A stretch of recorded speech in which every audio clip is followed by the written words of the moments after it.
You come from a very different cultural context than me, for instance. For somebody like myself who is born in a culture rich in this kind of Buddhist thinking, Buddha nature is almost a given. Although later on, as a scholar, I did scrutinize the teachings on Buddha nature a bit. But it's far easier for us to get into these kind of notions. But for you, you came from a very secular background and a Western cultural context where there are philosophers and thinkers who influence in a big way, who present humanity as being basically evil and negative and not necessarily good. Thinkers like Friedrich Nietzsche, Freud, Schopenhauer, and then people in, especially in North America, Amiran. You come from such a society, and then you move on to a concept like the Buddha nature, where everything is perfect primordially. How is that transition? And I'm sure there are lots of people who also make that kind of transition. What would be your experience in making that transition more smooth, or how do you deal with the tensions that you may face? Well, maybe because I'm just so dumb that I never even had a tension, intellectual tension, and I never been a real scholar. So, but I think that issue never came up in my mind. The reason is that for a long time, it was all about meeting the living example of what the Buddhahood could be from whatever, I cannot judge the inner realization of Kangyo Rinpoche, of the 16th Karmapa, of Dunjom Rinpoche, of Khyentse Rinpoche, but everything we manage from them seems to be coherent with that idea of clearing all the shadows and making bloom all the quality that needs to bloom. So for many, many years, it was more like through being with such teachers that it was a kind of obvious thing. Then when in the beginning, even I remember Kangyo Rinpoche even discouraged me from learning Tibetan in the beginning. I mean, not discouraged, but he said, first practice, there's so many interesting things, you might get distracted. And after some years, he said, now maybe it's good to learn Tibetan and study because it will help you to clarify doubt and go deeper, which was great. And then with Khyentse Rinpoche, he was teaching nonstop.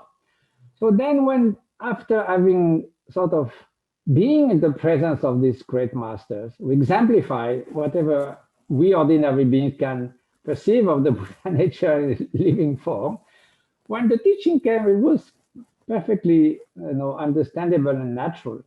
And actually, it's much later when I sort of was dragged back in the West, 25 years after having left France for good, and I thought I'll never come back to this kind of activities. But somehow, because I did this book with my father, Jean-François Revel, the French philosopher, the monk and philosopher, I was dragged back on the scene. And suddenly, I was shocked almost to rediscover or dig more into depth into those philosophers like Hobbes and others who thought that human nature is fundamentally, vitiated.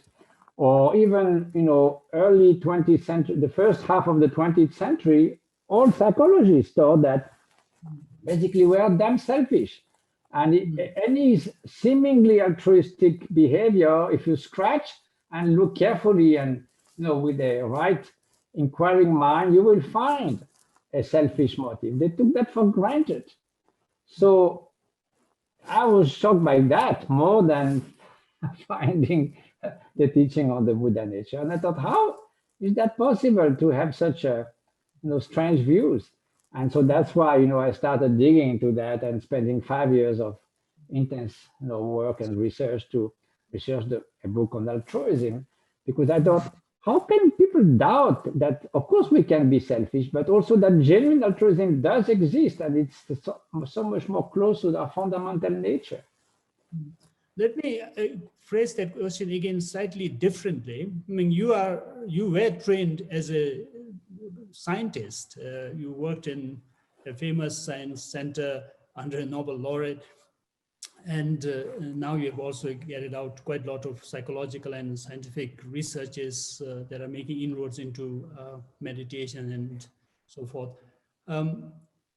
But for lots of people, no, especially talking about, say, even young people here in the Himalayas, they take science as a fact. And then you have scientists like Richard Dawkins talking about the selfish gene. We have, I think the scientific world seems to be divided on whether our biological makeup, our natural makeup is more selfish or selfless. Yes. And you are really arguing that it's selfless. Well, of course, that's why I wrote a book of 800 pages to make the case. And people like Richard Dawkins, they are really in a way marginal, because a gene cannot be more selfish than a hammer or anything. A gene doesn't have no notion of selfishness or something. Anyway, this is just a catchy title, but it absolutely makes no sense. Anyway, precisely, I thought it's obvious to me through being so many years with my teachers, that altruism does exist, that compassion is closer to our deepest nature. For instance, when we get very angry or a fit of anger and we do something that hurts others, we feel there's even an expression, I was out of myself. Somehow we stepped out of what should be our basic nature. And then when we do an act of completely disinterested generosity, say you anonymously save the life of a child somewhere, or make someone incredibly happy by fulfilling the aspiration, nobody knows about it, and you have such a satisfaction. And it feels that's so close to what your true nature. So this kind of adequation with the deepest part of yourself. And if you are a meditator, and also I'm not neither a scholar, but not a meditator, but when I try in my hermitage, and for some days, I manage, to be in a state of uniting with my teachers, wisdom mind, and watching the big space, and remaining in that, try to remain in state of awareness. The idea that out of that, hatred could arise as being hidden somewhere depth in my psyche looks absurd. From that state, it's like the light of the center of the sun. What emerges is only the light, only goodness, compassion, loving kindness. That's what.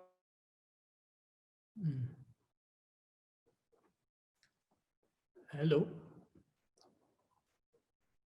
Hello. I think I have lost connection with Matthew. Product of so many mental constructs, like the clouds at the periphery that mask the sun from the outside, but never touch the sun itself. So in a way, I mean, there's nothing wrong to be a scientist for that, because I feel that science is a rigorous investigation of reality. And we say that Buddhism, one of the main goals is to bridge the gap between appearance and reality. Appearance seems solid, truly existing, permanent, and so forth, and independent, and they are interdependent, devoid of intrinsic existence and impermanent. So in a way, any rigorous knowledge is sort of scientific, and I never felt any difficulty to bridge my training as having a rigorous mind and what I discovered thanks to my teachers.